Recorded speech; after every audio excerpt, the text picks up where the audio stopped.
Hello, everyone, and welcome to our review of Sunrise on the Reaping, the book. We are excited for the upcoming movie, and we wanted to go back and talk about our thoughts of the book and just kind of discuss it and go through our review of it. So, excited to be here. Elijah, what you feeling? What do you want to start with? What am I feeling? Dude, well, first off, this book was published last year. It was published in 2025. The first prequel that Suzanne Collins did, Ballad of Songbirds and Snakes, it kind of got some weird reception. People weren't that excited about a Snow backstory. This was completely different. She told everyone out front this was going to be a Haymitch backstory. This was going to involve his games, which is one of the quarter quells. So yeah, the hype for this one was real. People were excited. So overall, how'd you feel about the book? I thought it was really good. I really love this book. I did not read the other prequel. Not because I didn't want to, it just ended up not doing it. So this is the first prequel I read of the series, and I thought it was great. It was very interesting remembering in the back of my mind when it had talked about his games in the main trilogy. And so I was kind of remembering as the book would go on stuff that was going to happen. Yeah. But it didn't But really spoil it for me. And also, it does an interesting job of the way it tells the story in the future versus in the moment. So mm, I really enjoyed it. It was a great perspective on the games. And Haymitch is an awesome character. So I'll read a whole yeah, book about yeah. him for sure. All right, so everybody, here's our plan today. We're going to go over the story, characters, themes, all that kind of stuff for this book. There is going to be some spoilery stuff in here. So if you're not familiar with the story, you might want to click off. But also, if you want some kind of in-depth examination before the movie comes out and kind of some of the things to expect, you'll find it right here. So, This is it. with that, let's talk about the story for a minute. This is a pretty unique one. This follows the events of the 50th Hunger Games. This is the second quarter quell. So the games are always horrible. You know, the capital takes two kids from every district, but this one is worse because they've perfected the formula at this point, and the quarter quells are different. So to make an example, they're bringing in twice the amount of kids to this one. So instead of 24 total, you have 48 kids in the arena. And I think this book does a good job of building that core group of District 12 is, the main district always. You get four different kinds of tributes, and they're very distinct characters. You sympathize for all of them in different ways. It does a good job of not feeling like there's too much going on. So I like that aspect of it. Haymitch, you feel awful for him, and the whole time Oh there's man. this feeling in the back of your head like, how is this going to be tragic? Because you just know it's going to be, but it's like, how is it going to be? And the stuff they do and the ways that they show how the capital is just absolutely torturing their citizens in the games and out of the games is really well done. Every Hunger Games book is pretty graphic. Like it doesn't pull punches. The camera doesn't look away. But I thought Sunrise was by far the most gruesome book that has appeared in this franchise. My goodness, this book does not hold anything back. And again, it shows off the horror of what the Capitol is doing to all these kids, but also to everyone in the exterior. So generally, that's kind of the story. It's a framed around this 50th game. It's framed around how Haymitch gets there. He gets to know the people. Kind of goes through this familiar routine of meeting with the stylist and all these people and these interviews, and then enters the games and wraps up there. Let's take kind of a more in-depth look at maybe Haymitch from this one. We get to explore arguably one of the best characters from the trilogy in detail. We know Haymitch as kind of this sour drunkard who has been pried out of his stupor in the first book of the series, determined to be unlikable and all this other stuff, but he really comes to be like one of these beacons of the franchise. He's easily one of the most recognizable people, and he has a huge role to play. So what did you think about seeing the younger version of him inside of this book? I think you can tell pretty quickly that it's the same character. I've read books where there's characters set in a different time, and it doesn't really feel like the same person. Obviously, he's different. He's younger. He's a little bit more optimistic, not extremely, but more than he is in the Hunger Games trilogy. But you can still feel that it's the same character in his dialogue and the way he acts, the way he talks. Mm-hmm. I love just his interactions, the way that he fights for the people around him. The rebellious streak he has really mirrors Katniss, which I think Yeah. is fascinating. I think that's why he kind of gravitates towards her in the trilogy, and why he wants to really like stick up for her and help her, is because he sees that aspect from himself in her. And so I thought that was really interesting for him as a character. I thought he was a great main character. This is the perfect example of promoting a side character to main character, and Hmm. it goes off flawlessly. It's Yeah. perfectly seamless transition. Well, what was also interesting is he is an older protagonist. Katniss was 16. Haymitch here is 18. And you really feel that age difference. Like, Haymitch is not in survival mode like Katniss was. He is like, he has all these future plans. He has this relationship he's already really engaged with. He has a family, right? He has a mom and little brother that he's taking care of, but it's not the same level of like desperation that Katniss brings. And so for him, the games don't feel like this bid for survival. It feels almost more wrong bringing this, I don't know, less trained, less skilled person into the games. Even though he's older than Katniss, he doesn't have the same like weapons finesse and all this stuff that she does. Feels different. It feels kind of wrong, like having him in there. I really, really liked the other District 12 tributes that were brought along with him. Hmm. Wyatt, the other boy tribute, I found it fascinating that they kind of explored a little bit the gambling side of the games, and how Yeah, that yeah, that was that interesting. stuff is done in the districts, and I assume the capital as well. How nihilistic Wyatt really is about what's going on, and when Haymitch makes that quip about his dad placing bets on him, if he would place bets that his son would make it through, just that was a brutal line. Yeah. And then the most disturbing character was probably Luella, the young girl, who Oh, is replaced by a clone because they killed her. And so yeah. they replace her. It's kind of implied though, I don't know if it's really a clone, or just they kidnapped a little kid and did surgery to make her look like it, which is even more disturbing. So Yeah, I think that was the implication. that was I think probably that was the implication. the darkest Yeah. stuff that's happened in a Hunger Games book. Maisie Donner Yeah. was a great addition as well. She had kind Hmm. of that feisty, fiery energy, and her and Haymitch did well with each other. So those four characters were a great pillar for this book. Yeah, whenever Luella dies, like fairly early, like it's very unexpected, it's very out of Yep. nowhere, and then they bring in Haymitch just calls her Lulu because he can't, call her Luella, but like, yeah, they're trying to figure out, have they literally just brainwashed this child and they're putting it in the arena so that it looks like the games run smooth? It's a really gross character choice on Snow's part. I thought the other one, just from the kids department, that really stood out to me was Ampert, Beatty's son. He has a very small role, but a very impactful. I think he also has the most horrific death in any book, like of any of the Hunger Games book. Like, it's tough. It's tough.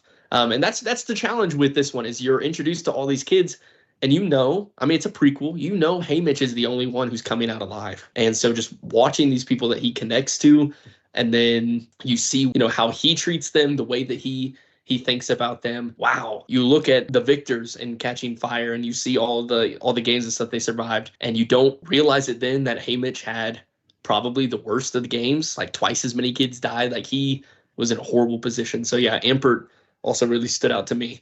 We had Yeah. a lot of legacy characters in this book. Yeah. I thought they handled it really well. I really did. Honestly, I'm usually pretty annoyed by excessive cameos and just really Hmm. jamming that in your face. But this book, Yeah, I feel like handled it really well, even though there I was thought so. a lot, a lot of character cameos from the original trilogy. Like, basically everyone who wasn't a tribute is someone from the original trilogy, which Hmm. I find a little convenient, but I didn't mind it because I thought it was really interesting the way it was handled. I thought Beatty and Wyrus were great. Young Oh Effie man, was great. Plutarch MVP. So Plutarch. there were so many Um, good characters that I enjoyed seeing again. And I thought Beatty had like easily the most depressing story in this book. When you realize the whole reason his son is in the games is because Beatty messed up, he made a mistake, and this is his punishment.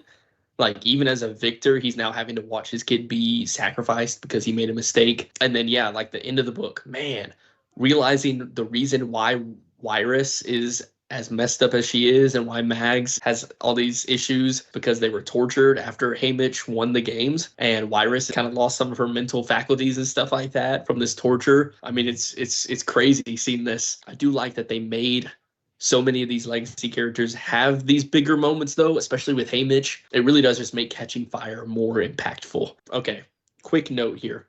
President Snow. I think people took maybe the wrong message in some departments, which people never do, from A Ballad of Songbirds and Snakes, and they thought maybe Suzanne Collins was trying to make Snow like he's not really a villain, he's not really whatever. This book doubles down so bad on the fact it's like, no, Snow is a twisted evil person. Here's 40 examples. It feels like he is at his most evil now, even 25 or 24 years before Katniss ever comes along. I think that's interesting. I do think he is more evil almost because in the Hunger Games, it does kind of highlight maybe the connection he has with Katniss in a way where he almost feels like Mm-hmm. that's someone who understands him and he understands her. He almost can see this other evil. And it's not even that he's good, it's just that he's competitive maybe, and he's like, hey, you should kill off this other person. He there's almost this little tinge of not pure evil, whereas in this book he's a charismatic leader who's doing all this stuff and manipulating everyone around him. It feels like here he is at the height of his power, though. Like he feels a lot less concerned about being presentable and all these things. Like it just seems like he's just on a streak of just like, I'm going to be ruthless. I'm going to be brutal. Yeah, the things he does to Haymitch, especially like the last two chapters of this book, crazy, Yeah. crazy. Let's talk about themes for a minute. Suzanne Collins has always said she's never going to write a book without like a solid theme behind it. You can see that with like her Gregor the Overlander series. You can see that with like the Cost of War and all that with the original trilogy. But this book focuses a lot on these concepts around loss and sacrifice and then propaganda. I think we all know like the dangers of propaganda and reframing horrors to be something that's good for people. I feel like here Collins is direct with this concept without being heavy-handed. It doesn't feel like she's interfering with the story, but it is showcased throughout. And, you know, really the Hunger Games themselves are one big propaganda showcase, right? About teaching, you know, people this is how you behave or the Capitol is going to drag your children into the arena and kill them. I think it's a similar message to how the districts are set up. You know, each one wants you to have like a defining trade. You know, District 12 is the coal miners, District 4 is the fishers and so on like that. I think some of that's based on economics, but it's also like the Capitol limiting intelligence between these people. You're segregated in order to form a simple message of like dependency on the Capitol. Like you're going to rely on the Capitol to survive. And so like by diluting each district to like its barest features, what you're kind of doing is it allows the Capitol to designate whether, you know, growth occurs or whether they can keep a certain district oppressed more than others. Kind of gives them the power to tell whatever story they want. I rambled on that for a minute. Like, what are some of your thoughts around some of these like themes in the book?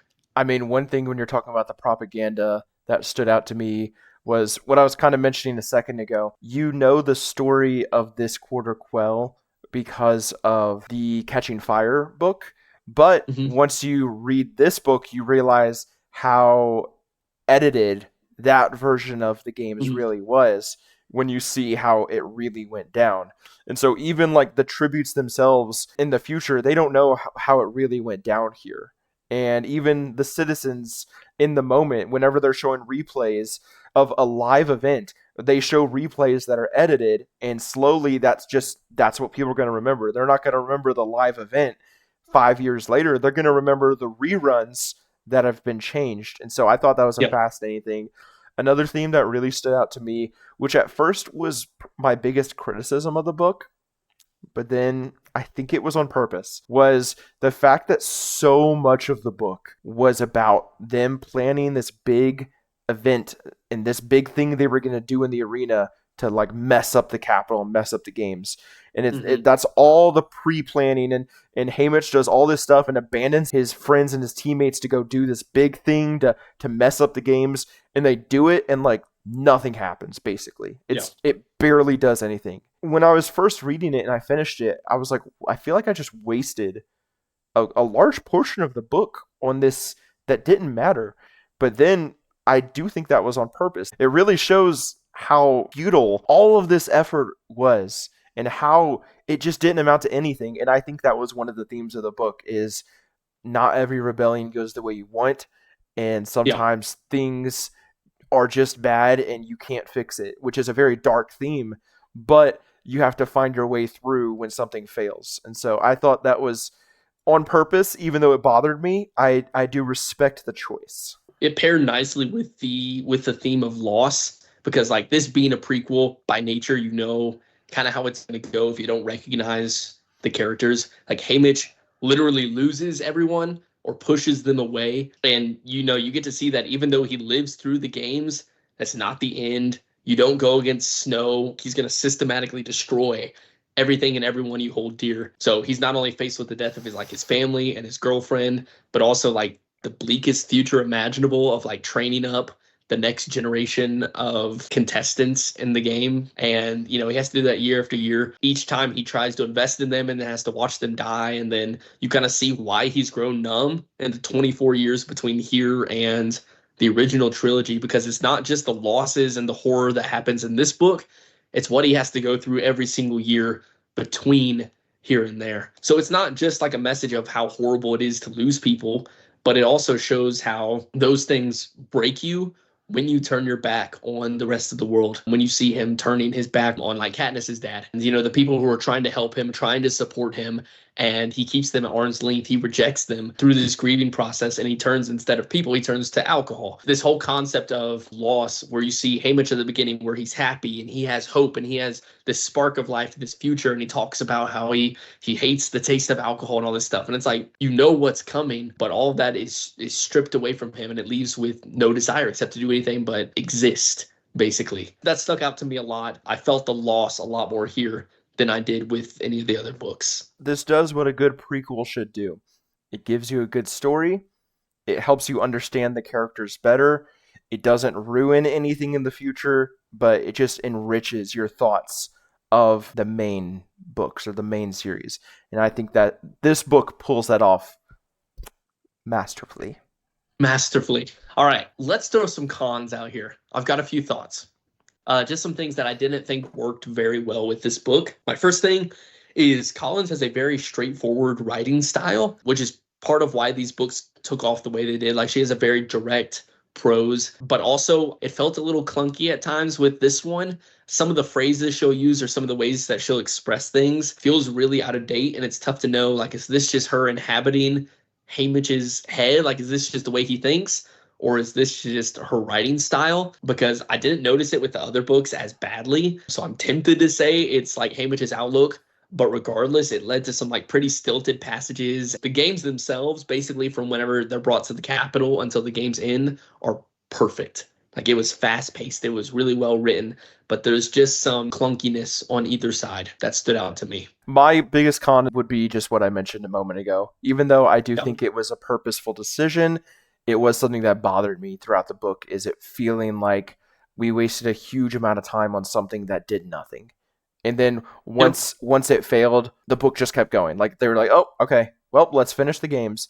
So that would be my biggest con. My biggest con is the inclusion of the Raven poem by Edgar Allan Poe in the final chapter of this book.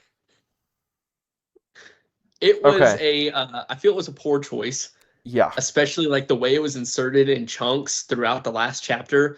And I feel like rather than like evoking the deeper feelings, like I saw what she was going for. It was very clearly like this poem was an inspiration for this chapter and kind of the feelings there. But it really took me out of the narrative, arguably in the place of a book where I'm supposed to be most engaged.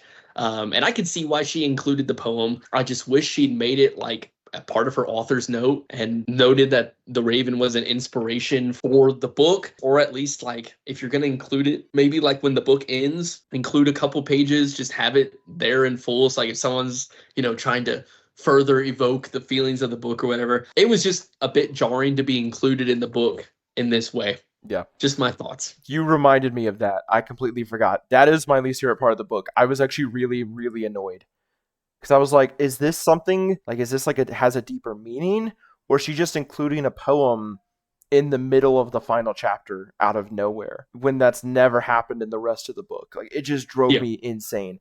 So I was reading some of them at the beginning. Ooh, is this like some sort of secret thing? No, it's just stupid. And so I skipped like the last 2/3 of them. That's my least favorite thing in this entire book. Yeah, Stupid, that was stupid an decision. interesting. If But that poem is in the movie, I'm walking out. I'm well, walking out. it'll be like 2 minutes from the end. You're like, I'm going. I mean, just prose wise, the book is fast paced. It's engaging. It's devastating. The epilogue was really good. I think they're gonna have some Oh, fun cameos with that. I mean, In it's the it's not even like it's confirmed that they're doing is that. it It's okay? That's cool. confirmed that they're doing that. That's cool. I think it's worth a read even as a prequel, which, many people aren't too big fans of prequels, but I think there's a lot of secrets here that you don't get just from knowing the story or from reading it and catching fire when Katniss is on the train. I know the movies won't show everything that happens here, and I'm grateful for that because this is by far the most brutal deaths in any Hunger Games books. Let's talk for a second movie thoughts. We'll just wrap up with some thoughts here. Yes. Where are you at for where the movie, how you feel like they'll handle the story, the characters, the casting? What's your thoughts? First off, casting is immaculate. It's Seriously, perfect. yeah. The Yeah. only change I would make is that Kiefer Sutherland should be playing Snow in the role that his dad perfected years earlier. Yeah. I think that's the only change I would make, but if you're not going to get him, you could get Rafe Fiennes and you're going to be fine. You're going to be fine. But, I mean, Plutarch?